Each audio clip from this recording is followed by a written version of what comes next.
It's our 50th episode. We devoted to answering reader questions. Can we get through 15 questions in 15 minutes? Not bloody likely, but find out next on Talking Cars.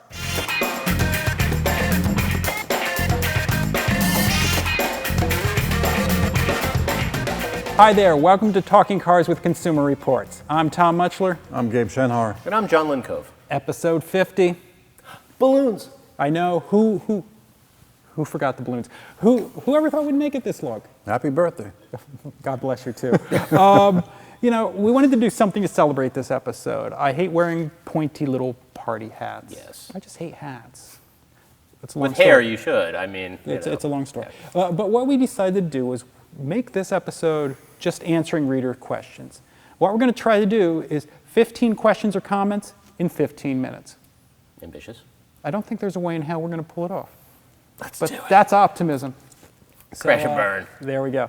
So let's give it a shot. Here we go. I got a couple comments about the last week's show on the Ford F-150. One comment, the F-150 does offer an automatic four-wheel drive, all-wheel drive on the higher-up packages.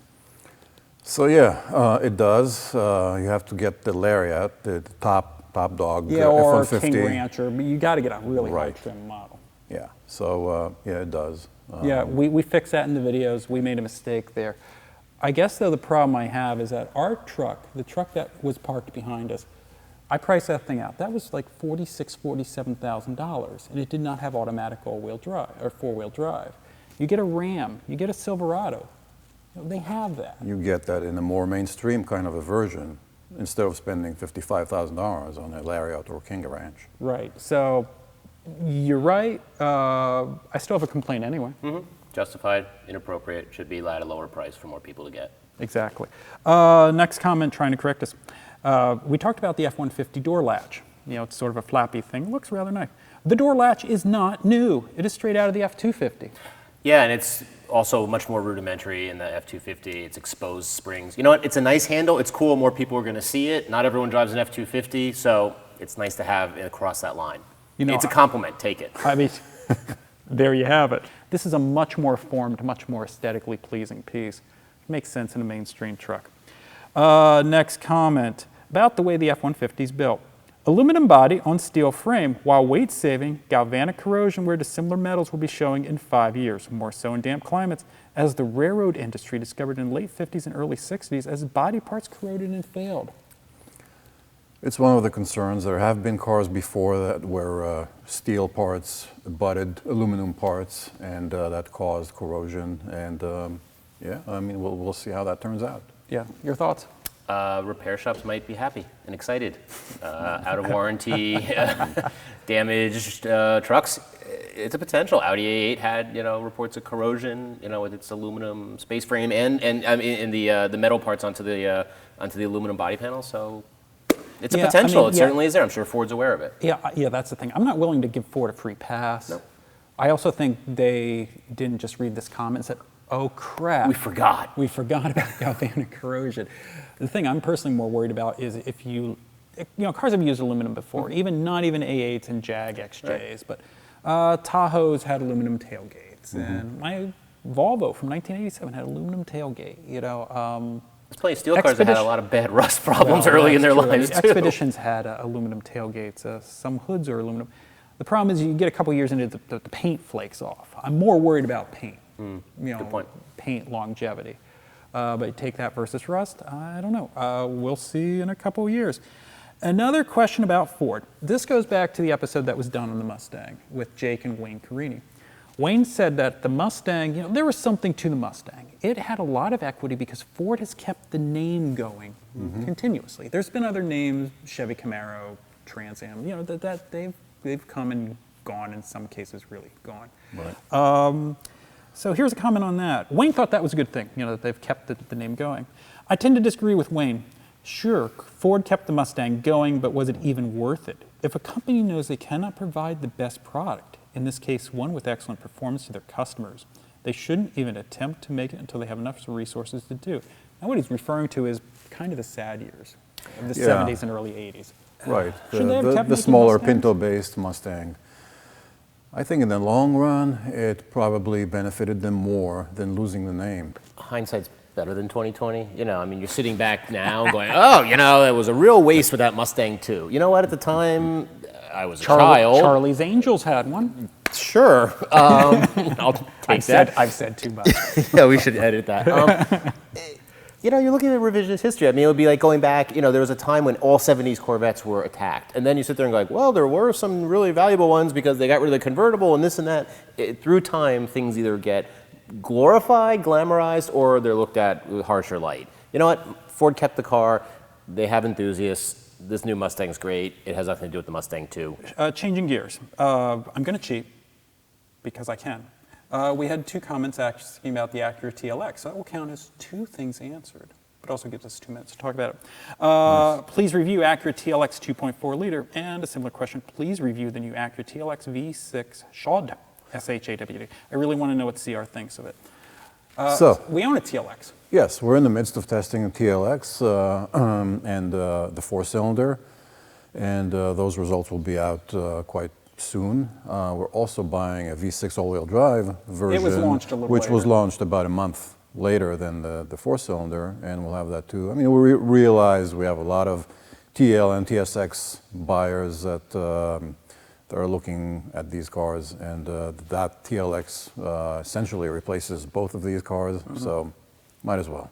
Yeah. John, your thoughts on the 4-cylinder we have?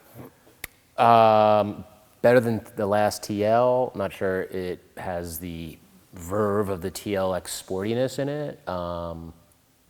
I kind of, at first driving it, was like, wow, an Accord V6 really is similarly priced and nice, and, you know. Well, but, you know, that's a first impression. You know, you get into it and drive. They always fall into that trap, it seems, that, you know, this is not an Accord. You know, this is, there's a lot of structure changes, it's not an Accord. All the powertrains are different, all the transmissions are different.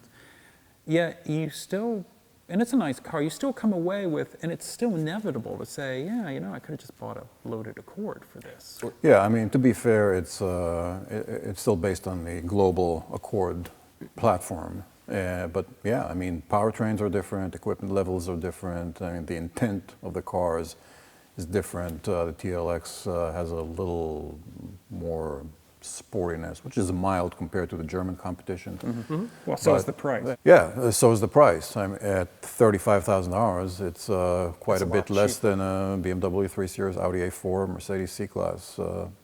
So if you want a slightly less snooty brand and kind of like fly under the radar, it's not a bad choice.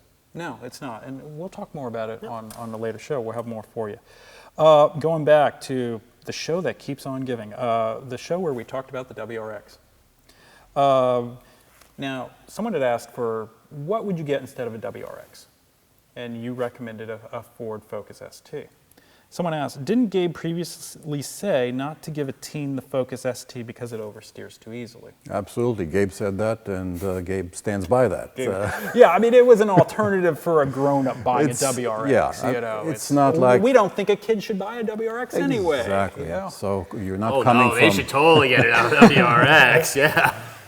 So yeah, exactly. Neither one of these cars is a novice kind of a car. So if you're looking for an alternative to a WRX, it doesn't beat you up as much, but gives you more fun and that level of immediate acceleration. Focus ST is not a bad choice. Yeah. Here's the thing, Fiesta ST is fun too. You shouldn't buy that for a teenager either. You know, no, just even though it's not that quick. It's not that quick, it still is a performance car, you know. Right. Sorry, go buy that used Accord. Let's go back to the last question and give them an Accord. You know, a 4-cylinder, you know, with a 5-speed automatic. Like that. That's just not cool. You know what? Well, the coupe is. Get an Accord coupe. Kids should just be focusing on school right there. Fuddy-duddy. Buy my old Celica GT in '87. That was plenty cool. Yeah, I no idea what to say. I mean, Fiesta ST is probably a better choice than getting a kid like an MG from 1978. No one's going to get a kid an MG from 1978. Please don't give. They'll write in. Or a Ford Mustang. You're going to see that question next week. That's right. Dear Consumer Reports, WRX or BRZ? Well, the two cars are very different kind of a car. The BRZ is a real, true sports car. It's more enjoyable. It's more challenging. The WRX is really a point-shoot kind of car. It's fast and loud. It really depends on who you are. I mean, we have to get to know this person to be able to recommend a car for him. Who are you? Are you BRZ or WRX? I think BRZ. Jonathan? Track day, BRZ, livable every day, maybe go to the track on occasion, WRX, commuting in it, WRX. BRZ is just not livable for anyone who, in my opinion, commuting, putting kids in the back seat, going to the grocery store, it's a toy. It's a weekend. You've seen pictures of people putting car seats in the back of BRZs I tried and FRXs. myself. And, I mean, it's cute and all, but I mean, the WRX is so much more practical. Yeah, so that's what it is. Practicality, WRX certainly, even with its faults. And to be honest with you, I'm going to go back to this. Despite the minor gripes that we had about the GTI steering, just get a GTI. Oh, yeah. Totally. That's a no-brainer. Totally getting a GTI. From the show, talking about electric cars. Love the show.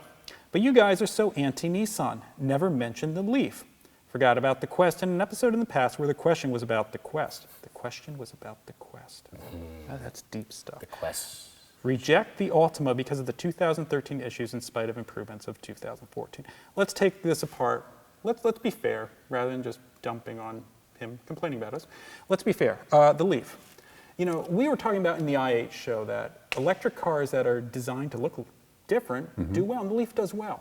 It does, yeah. Did we really not mention the Leaf? It makes it sound like we didn't mention it. I remember squeezing in the Volt there at the end. Yes. People were happy you did, but yeah, I mean, the Leaf sells well. It does. Yeah. It's. I mean, for an electric car, the Leaf sells well. Yeah. Again, they're putting tons of money into incentives to sell it, but that's the way this game is played right now. Well, it really works. I mean, it's really the first electric car that is affordable and yet feels like a real car, not like some bumper car or a golf cart. Yeah, I mean, it's a lot more substantial than a Spark EV or a 500 EV or something like that. Or the Mitsu i-MiEV. No one's complaining about that. No. Forgot about the Quest in an episode in the past when the question was about the Quest. Everyone forgot about the Quest. Everyone. Yes, it's very forgettable. Yeah, including people who in Nissan dealerships have forgotten about the Quest. Yeah, I mean, actually, Consumer Reports is probably one of the biggest fans of it because it is our second-rated minivan. Because for a very certain buyer, perhaps the empty nester who wants something quiet and very plush, the Quest is there. It doesn't have all the kid-friendly features. It's not as flexible of interior. It doesn't have 8 seats. That's a conservative segment, and the Quest has been out there for a number of generations. The weird center gauges, the weird seats. Now it's 6-seat, or it was 6-seat. Excuse me, it was 6-seat originally, and now it's just Nissan's zigged instead of zagged, and that's not necessarily the segment to do it. A reader made a great point. I'm not going to read his comment because it was lengthy, but it was well thought out. He bought a Quest instead of an Odyssey because it was $6,000, $7,000, $8,000 less. I can't disagree with that, but you'd get most of that money back on an Odyssey. Yeah, you would. I mean, you can't ignore the fact that the Quest was designed to be a Japanese domestic market and not an import kind of a product. Flies are attacking games. And probably sent by Nissan. Nissan flies, yeah, that's what I was going to say. They're not on the wall anymore. Anyway, so it looks like a commercial van. Kind of reminds people of a Chevy Astro or something like that. Wow, that's going back. Talk about the early 80s. Reject the Altima because of the 2013 issues in spite of the improvements of 14. I'll handle this. Yeah, I read the press release too. Here's what changed in 2014. It got new seat fabric. The lettering on the buttons for the navigation system changed. It has new electronic stuff, more infotainment options, a little bit more sound deadening. None of this stuff's going to revolutionize the car. Still, in a very competitive class, still kind of an also-ran. Yeah, and look, the person says, the fly's on me now, that we hate Nissan, so I guess it's Bugatti and, Koenigsegg that we don't hate, the cars we haven't tested, we don't hate. Look, Sentra, Versa, Murano, thank goodness are redesigning it. Maxima, the car that nobody really knows where it fits in the world. Yeah. Pathfinder, kind of a meh redesign. The Titan and the Armada, holy cow, the archaic, old Methuselah, so you start going through the line, Nissan's not really exciting or doing anything that brings them up in ratings to a top level. And then dive into Infiniti with all of their issues. Yeah. Yeah, sorry, it's not hate on Nissan. It's just this is where they reflect in the Yeah, I industry mean, today. if they made good cars, we'd compliment Yeah. them. It's just they've had a really run of this. Carlos Ghosn had this idea of world dominations of selling a ton of Nissans. The Nissans are feeling an awful lot like Volkswagen was going through a couple years back with the Jetta and a little bit with the Passat. Very big, very roomy, very accommodating cars at good price points, but kind of decontented. Yes, so cost is a very, is a theme here. Yeah, and we're seeing improvements because the Rogue is nice. Yes. That's The Rogue is quite competitive. Their latest design, the Rogue, is a pretty good car. Right. And the Murano looks pretty good. I just looked at it, not driven it, but it looks pretty promising. Yeah, the one thing I'm worried about, though, is first year the Altima reliability wasn't great. First year the Pathfinder reliability wasn't great. We'll have new reliability results in about 3 weeks. We'll see if Nissan's able to pull out of this bit of a tailspin. We're already over 15 minutes, but who cares? We'll keep on going because I want to answer questions about the Volkswagen Jetta. As I'm sure you already know, Volkswagen Jetta has been recently modified to drive better and also be safer by both preventing and surviving a crash. If I go to a dealer lot, how can I differentiate between a modified Jetta and one that looks similar but didn't go through the changes? It's a model year change. Yeah, it has to be 2015. Yeah. And that just says it all. It has a new grille.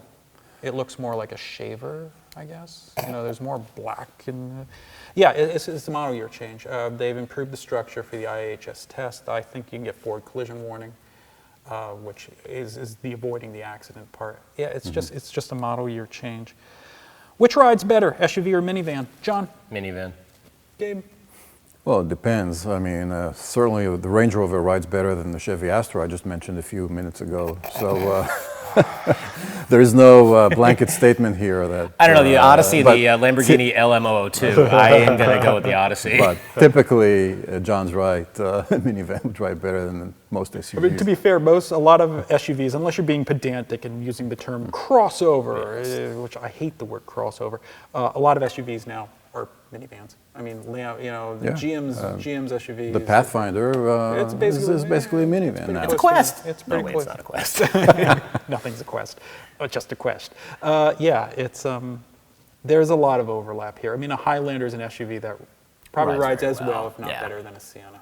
Right. So yeah, it's very specific. I recently took my wife's 2007 Civic to the dealer for a regular $40 oil change service. The service advisor came back and tried to sell me with up to $1,054 of additional car needs. Can you do a show on maintenance intervals? I no longer trust the dealership service advisors.